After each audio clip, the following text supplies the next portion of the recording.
गया अंतरिक्ष का फ्यूल। अब चंद्रमा समेत स्पेस में इंसानों का बसना होगा आसान। अंतरिक्ष में लंबे वक्त तक रहने और स्पेसक्राफ्ट को चलाने के लिए फ्यूल की जरूरत होती है। फिलहाल स्पेस मिशन के लिए फ्यूल को धरती से ही भेजा जाता है। हालांकि अब वैज्ञानिकों ने ऊर्जा के एक ऐसे सोर्स को तैयार किया है जो एस्ट्रोनॉट्स को लंबे समय तक चंद्रमा पर रहने में मदद करेगा।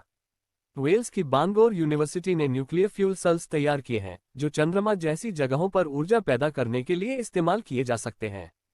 अमेरिकी space agency NASA Artemis program के जरिए चंद्रमा पर 2030 तक बेस बनाना चाहती है। इसके अलावा मंगल ग्रह पर भी इंसानों को बसाने की तैयारी चल रही है।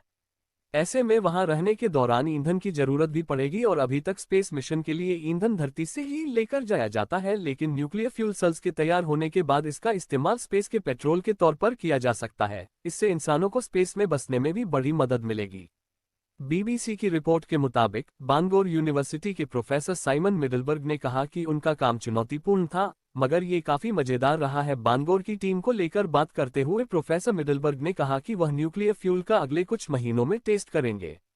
चंद्रमा पर तापमान -248 डिग्री सेल्सियस तक कम हो जाता है। ऐसे में वहां पर इंसानों को बसाना मुश्किल है। इस फ्यूल के जरिए गर्मी पैदा कर इंसानों के रहने लायक वातावरण तैयार किया जा सकता है। बांगोर यूनिवर्सिटी ऊर्जा के अन्य स्रोत इस्तेमाल करने के लिए खोज कर रही है। ट्राइसॉफ्यूल के तौर पर जाने वाले न्यूक्लियर फ्यूल सेल को टेस्टिंग के लिए भेजा गया है। रोल्स रॉयल ने माइक्रो न्यूक्लियर जनरेटर को तैयार किया है जिसके ईंधन के तौर पर ट्राइसॉफ्यूल का इस्तेमाल किया जाएगा। प्रोफेसर मिडलबर्ग ने बताया कि माइक्रो जनरेटर एक पोर्टेबल डिवाइस जैसा है। इसका आकार एक छोटे कार की तरह है। इसे रॉकेट के जरिए अंतरिक्ष में भेजा जा सकता है। प्रोफेसर ने यह भी बताया कि जनरेटर और ट्राइसॉफ्यूल की टेस्टिंग की जाएगी ताकि चंद्रमा के बेस पर इसका इस्तेमाल किया जा सके। चंद्रमा पर पानी मौजूद होने के सबूत हैं। ऐसे में इसे अंतरिक्ष में इंसानों का बेस बनाया जा सकता है, लेकिन माइनस में तापमान होने की वजह से यहां बेस को गर्म रखना चुनौतीपूर्ण है। ऐसे में माइक्रो जनरेटर के जरिए ऊर्जा पैदा की जाएगी जो न सिर्फ बेस को गर्म रखेगा बल्कि उसकी ऊर्जा के स्रोत के तौर पर भी काम करेगा, जिससे मंगल तक का सफर होगा और भी आसान।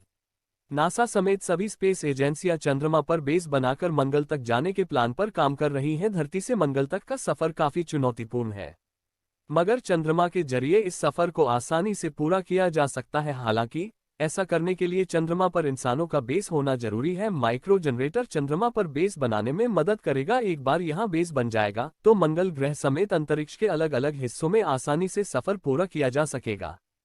तो ऐसे ही यूनिवर्स के बारे में जानने के लिए अभी सब्सक्राइब करें।